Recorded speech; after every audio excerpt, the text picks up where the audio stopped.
வணக்கம்,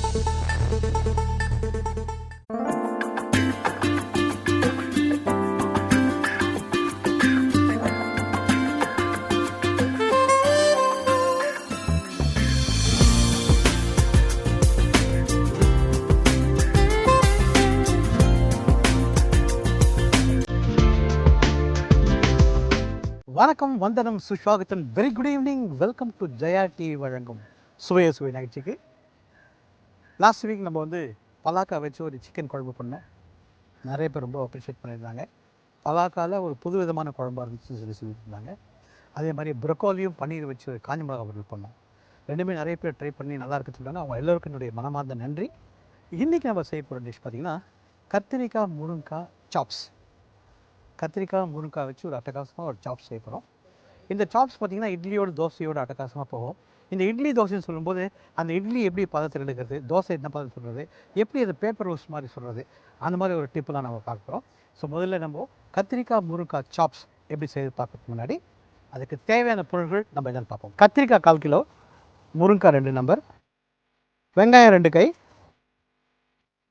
தக்காளி பழம் 2 கை, பச்சை மிளகாய் 4, இஞ்சி பூண்டு அரவை 2 டீஸ்பூன், மஞ்சள் தூள் 1/2 டீஸ்பூன், மிளகாத்தூள் 2 டீஸ்பூன், சோம்பு 1 டீஸ்பூன், கருவேப்பிலை 2 கொத்து, கொத்தமல்லி 1 கை, தேங்காய் 1/4 மூடி, பட்டை 2, பிரிஞ்சி இலை 2, லவங்கம் 2, எண்ணெய் 1 குழிக்கரண்டி, உப்பு தேவையான அளவு. இப்போது இந்த கத்திரிக்காய் முருங்கைக்காய் சாப்ஸ் செய்து எப்படி பார்ப்போம். தேங்காய், சோம்பு, பச்சை மிளகாய் அரைச்சி வச்சுக்கோங்க. முதல்ல தேங்காய், சோம்பு, பச்சை மிளகாய் அரைச்சி வச்சுக்கணும். எண்ணெய் ஊற்றிட்டு சோம்பு, கருவேப்பிலை, பட்டை, லவங்கம், பிரிஞ்சி தாளிச்சிக்கோங்க. வெங்காயத்தை பொன்முறையில் வதக்கிக்கோங்க.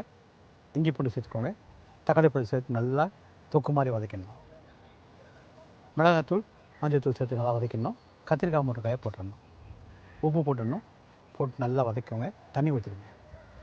நல்லா வெந்த பிறகு அரைச்சி வச்சுருக்க தேங்காய், சோம்பு, பச்சை மிளகாயை போட்டு நல்லா வதக்கிட்டோம்னா உங்களுக்கு ஒரு தொக்கு மாதிரி வந்துடும். அதான் சாப்ஸ்ன்னு சொல்கிறோம். அதை சாதத்தில் போட்டு பிசைஞ்சு சாப்பிட்டாவே கலகலாக இருக்கும். அதே மாதிரி தோசை இட்லியோடு தொட்டு சாப்பிடும்போதும் ரொம்ப ரொம்ப சூப்பராக இருக்கும். தோசை இட்லின்னு சொல்லும்போது நான் சொன்னேன் உங்களுக்கு, அந்த தோசை சாஃப்டாக வரணும், பேப்பர் தோசை மாதிரி செய்யணும். முதல்ல அது எப்படி வரணும் அப்படின்னு பார்த்துக்கலாம். எல்லார் வீட்லேயும் வந்து தோசை தவா இரும்பில் தான் இருக்கும். இரும்பில் வந்தால் மாத்திரமே இது வந்து உங்களுக்கு அந்த கலர் நல்லா வரும். 2 கரண்டி மாவு ஊற்றுறோம். நல்லா ஸ்ப்ரெட் பண்ணிவிட்டு அது தோசை கரண்டியில் என்ன பண்ணுறோம், கீறிட்டு அந்த மாவு கொஞ்சம் வெளியே வந்துடும். நீங்கள் ஃபோல்ட் பண்ணி பார்த்தீங்கன்னா ஹோட்டலில் கிடக்கிற மாதிரி உங்களுக்கு அந்த கலர், அந்த கிறிஸ்ப்னஸோடு கிடைக்கும். இதுதான் வந்து பேப்பர் ரோஸ்ன்னு சொல்கிறது. இப்போ தோசை வந்து கரகரப்பாக இருக்கும். அதாவது சமயத்தில் பார்த்தீங்கன்னா அது சாப்பிடும்போது ரவையாக தென்படும். நீங்கள் அரைக்கிறது வந்து ஒரு 5 நிமிஷம் கூட சேர்ந்து அரைச்சிங்கன்னா அந்த ரவையாக தென்படாது. சாதாரண நம்ம வீட்டில் தோசை சுடும்போது அந்த சிகப்பு கலரில் ஹோட்டலில் வர மாதிரி வரதில்லை. என்ன பண்ணணும், 1 கை உளுத்தம் பருப்பு கூட சேர்த்து நீங்கள் ஆட்டிட்டு நல்லா மிக்ஸ் பண்ணிட்டு விட்டிங்கன்னா கண்டிப்பாக வந்து அந்த கரகரை கிடைக்கும். அதே மாதிரி இன்னொரு ஆப்ஷன் வந்து ஒரு அரை சிட்டிக்கை சர்க்கரையை போட்டு நல்லா மிக்ஸ் பண்ணிட்டு அடித்தாலும் உங்களுக்கு வந்து அந்த கலர் கிடைக்கும். இப்போ என்ன சூடாயிடுச்சு, இதில் சோம்பு, பிரிஞ்சி இலை, பட்டை, லவங்கம் போட்டு தாளிச்சிக்கலாம். கொஞ்சம் கருவேப்பிலை,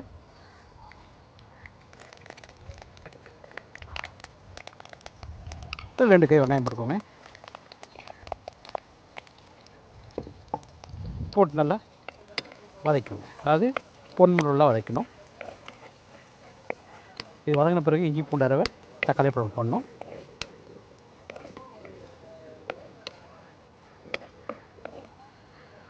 இப்போது பச்சை அரிசி, புழுங்கல் அரிசி வித்தியாசம். பச்சை அரிசி நம்ம வந்து எதுக்கு சாப்பிட்லாம், சாப்பாடில் மோஸ்ட்லி யூஸ் பண்ணுறோம். புழுங்கல் அரிசி ரொம்ப ரேர் நம்மளது தமிழ்நாட்டில் சாப்பாடுக்கு யூஸ் பண்ணுறது. ஆனால் சவுத் பக்கம் நிறைய பேர் சாப்பாடுக்கு யூஸ் பண்ணுறாங்க. வெண்புழுங்கல் அரிசின்னு சொல்கிறோம், இட்லி புழுங்கல் அரிசின்னு சொல்கிறோம், கார அரிசின்னு சொல்கிறோம். அதே மாதிரி பச்சை அரிசிக்கு பார்த்திங்கன்னா நிறைய வெரைட்டி இருக்குது. பாலிஷ் ரைஸ்ன்னு சொல்கிறோம் பச்சை அரிசியை. புழுங்கல் அரிசி கைக்குத்தல் அரிசின்னு சொல்கிறோம். இது எதில் நல்லது அப்படின்னா கண்டிப்பாக வந்து கைக்குத்தல் அரிசி தான் ரொம்ப நல்லது. இருந்தாலும் நம்ம வந்து அதை கண்டிப்பாக அந்த பச்சரிசி பிடிக்கிறதால பச்சரிசி சாப்பிட்டுட்டு வரோம். இதில் இந்த பச்சரிசியில் ஒரே ஒன்று தான், நம்ம எல்லாருமே இந்த அவசர காலகட்டத்தில் என்ன பண்ணுறோன்னா ரைஸ் குக்கரில் வைக்கிறோம், அப்படிலாம் குக்கரில் வைக்கிறோம்.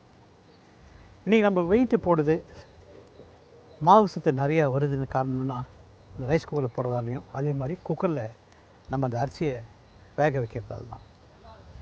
நம்ம கொஞ்சம் பால் மாறாமல் ஒரு ஆழக்கு அரிசிக்கு ஒரு 5 கிளாஸ் தண்ணி ஊற்றிட்டு, தண்ணி கொதிக்கும் போது ஒரு அரை உப்பு போட்டு அந்த அரிசி கலந்து ஊற்றிட்டு வடித்தோம் அப்படின்னா கண்டிப்பாக வெயிட் போடாது. அப்போ நம்ம சாப்பிட்றது சக்கையாக இருக்கிற தவிர அது மாவு சத்து நிறையா போகாது, அந்த கஞ்சி தண்ணியில் வெளியே வந்துடும். புழுங்கல் அரிசி நாமெல்லாம் வந்து இட்லிக்கு யூஸ் பண்ணுவாங்க, தோசைக்கு யூஸ் பண்ணுவாங்க. பட் இந்த சவுத் பக்கம் பார்த்தோம்னா சாப்பாட்டு அரிசியை யூஸ் பண்ணுறாங்க. ஏன்னா பெரிய அரிசி பெரிய அது அரிசியாக இருக்கிறதால நம்ம சாப்பிடும்போது கொஞ்சம் அது வேகாத மாதிரியே நமக்கு ஒரு ஃபீலிங் இருக்கும். அதனால் பட் இது வந்து இந்த கேரளா பக்கம் சவுத் பக்கம் வந்து பழகிறதுனால அவங்களுக்கு வந்து பச்சை அரிசி கொடுத்தா பிடிக்காது. இப்போ சாப்பிட்டு பார்க்கும்போது அந்த பச்சை அரிசியில் மென்று பார்த்திங்க அப்படின்னா மாவு மாதிரி வந்துடும், அது பச்சை அரிசி. புழுங்கரிசி சாப்பிட்டு பார்த்திங்கன்னா அது மாவு மாதிரி வராது, அதுதான் புழுங்கரிசி. இது ரெண்டுத்தையும் கலந்தா மாதிரி யூஸ் பண்ணலாமா அப்படின்னா முடியாது. இப்போ ஃபார் எக்ஸாம்பிள் ஆப்பத்துக்கு தனித்தனியாக ஊற வைக்கலாம், பச்சரிசியும் புழுங்கரிசியும் கலந்தா மாதிரி தனித்தனியாக ஊற வச்சு பண்ணலாம். குக் பண்ணும்போது ஒன்றா வச்சு குக் பண்ணிக்கலாம், ஏன்னா அது ஒரு குக்கிங் டைம் வேறு, இது ஒரு குக்கிங் டைம் வேறு. இப்போ இது வெங்காயம் நல்லா வதங்கிடுச்சு, இதில் இஞ்சி பூண்டை சேர்த்துக்கோங்க, தக்காளி பழத்தை போட்டுக்கோங்க,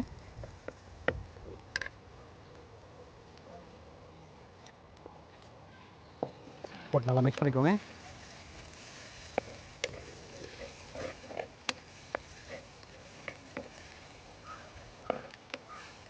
இதில் இப்போது மிளகாத்தூளும் மஞ்சள் சேர்த்துக்கலாம். மிளகாத்தூள் காரத்துக்கு தகுந்த மாதிரி கொடுக்குங்க, மஞ்சள் தூள் கொடுக்குங்க, உப்பு போட்டுக்கோங்க, நல்லா மிக்ஸ் பண்ணிக்கோங்க. நல்லா மிக்ஸ் பண்ணி விட்டு இப்போது இந்த கத்திரிக்காயும் முருங்காயும் போட்டுக்கலாம்.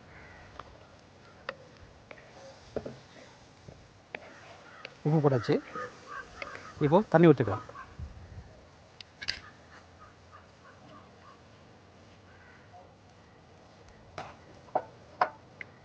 முக்கால் பாகம் வேகணும். அது வெந்த பிறகு அரைச்சி வச்சுருக்க அதை தேங்காய் அரைவி விட்டுக்கலாம். பச்சை மிளகாய் போட்டுக்கோங்க,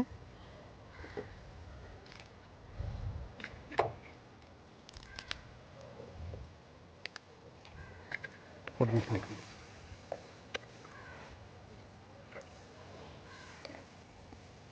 இந்த கத்திரிக்காய் முருங்காய் நல்லா வேகணும்.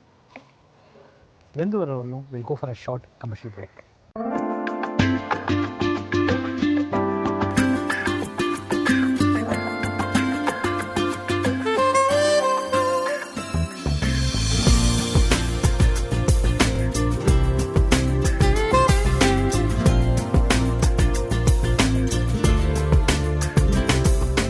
Welcome back to Jaya TV வழங்கம் சுவையோ சுவை நிகழ்ச்சிக்கு. இந்த கத்திரிக்காய் முருங்காய் சாப் சூப்பராக வந்துடுச்சு. இதில் வந்து நம்ம சோம்பு, பட்டை, பிரிஞ்சி இலை, லவங்கம், கருவேப்பிலை தாளித்தோம், வெங்காயத்தை பொறுமுல வதக்கணும், இஞ்சி பூண்டு போட்டோம், தக்காளி பழத்தை போட்டோம், மஞ்சள் தூள் மிளகாத்தூள் போட்டு கத்திரிக்காய் முருங்காய் போட்டு நல்லா உப்பு போட்டு தண்ணி தெளித்து நல்லா வதக்கிட்டோம். இப்போ இந்த கத்திரிக்காய் நல்லா வெண்ணெய் மாதிரி வதங்கிடுச்சு. இந்த ஸ்டேஜில் நம்ம என்ன பண்ண போகிறோம், அரைச்சி வச்சுருக்கிற இந்த தேங்காய் அரைவி போட போகிறோம். போட்டு நல்லா மிக்ஸ் பண்ணிக்கோங்க. இந்த மாதிரி ஒரு தொக்கு மாதிரி வருது பாருங்க, இந்த மாதிரி வரணும்.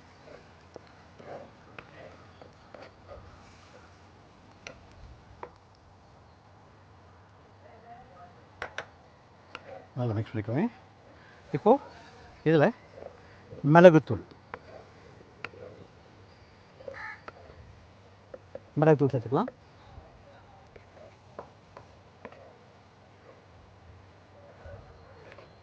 ஒரு கொதி வந்து இறக்கலாம். தேங்காய் வாசனை போடணும்.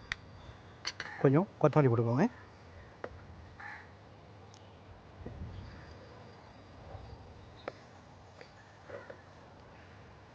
சூப்பரான கத்திரிக்காய் முருங்காய் சாப்ஸ் ரெடி ஆகிடுச்சு. பட்டை, லவங்கம், பிரிஞ்சி இலை, சோம்பு, கருவேப்பிலை தாளிச்சிட்டு வெங்காயத்தை பொருள் வதக்கிட்டு இஞ்சி பூண்டு போட்டு தக்காளி பட்டை போட்டு மஞ்சத்தூள் மிளகாத்தூள் போட்டு மஞ்சத்தூள் மிளகாத்தூள் அதாவது குழம்பு மிளகாத்தூள் நம்ம போட்டிருக்கோம். கத்திரிக்காய் முருங்காயம் போட்டு உப்பு போட்டு தண்ணி தெளித்து தண்ணி நல்லா வேக விட்டுட்டு இறக்கும் போது தேங்காய், பச்சை மிளகாய், சோம்பு அரைச்சி வச்சேன் அந்த மசாலாவை போட்டு நம்ம இறக்கிட்டோம்னா சூப்பரான கத்திரிக்காய் சாப்ஸ் ரெடி ஆயிடுச்சு.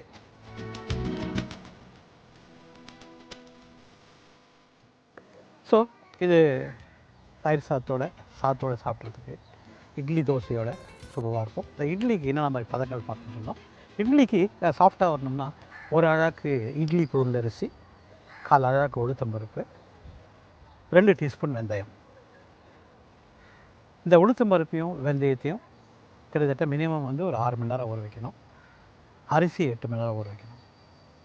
தனித்தனியாக ஆட்டணும். இட்லிக்கு கொஞ்சம் மைய ஆட்டிக்கணும், தோசைக்கு கொஞ்சம் கரகரப்பு ஆட்டிக்கணும். இந்த உளுத்தம்பருப்பு பொங்க ஆட்டணும், தண்ணி இல்லாமல் ஆட்டிட்டு கடைசியில் கையில் மிக்ஸ் பண்ணிவிட்டு படுக்கிறதுக்கு முன்னாடி கையில் மிக்ஸ் பண்ணிட்டு கொஞ்சம் உப்பு போட்டு நீங்கள் படுக்க போய்ட்டு வந்தால் மறுநாள் காலையில் நல்லா பொங்கி வந்திருக்கும். அது நல்லா மிக்ஸ் பண்ணிவிட்டு கொஞ்சமாக தண்ணி ஊற்றிட்டு நல்லா நல்லா அந்த மாவு நல்லா கலந்துட்டு இட்லி தட்டில் ஊற்றிங்கன்னா சூப்பரான பூ போல் ஒரு இட்லி நல்லா கிடைக்கும் உங்களுக்கு. ஸோ அதோடு இந்த கத்திரிக்காய் சாப் சாப்பிடும்போது சூப்பராக இருக்கும். தோசைக்கு நான் சொன்னேன் கொஞ்சம் கரகரப்பாக இருந்துருக்கோம். கொஞ்சம் ஒரு சிட்டிக்கை சக்கரை போட்டாலும் உங்களுக்கு அந்த கலர் நல்லா வரும். பேப்பர் தோசைக்கு பெருசாக ஊற்றிட்டு அந்த கரண்டியில் சுரண்டி எடுத்து உருட்டிங்க அப்படின்னா தோசை ஹோட்டலில் கிடைக்கிற மாதிரி உங்களுக்கு வந்து அந்த கிறிஸ்மஸ்ஸு அந்த சிவப்பு கலரோடு கிடைக்கும். மசாலா தோசைக்கு நீங்கள் மசாலா வச்சுட்டு நீங்கள் மூடிட்டு முக்கோணமாக வச்சு மடித்து வச்சிங்க அப்படின்னாவே அது சூப்பரான மசாலா தோசை. ஸோ இந்த தோசைக்கு எப்படி செய்ய நம்ம பார்த்தோம். அதே மாதிரி கத்திரிக்காய் சாப்ஸ் நம்ம பார்த்தோம். இந்த கத்திரிக்காய் சாப்ஸ் உங்களுக்கு எல்லாருக்கும் பிடிச்சிருக்கும். இதே மாதிரி நீங்கள் செஞ்சு சாப்பிட்டு பார்த்துட்டு எப்படி சொல்லுங்கள்.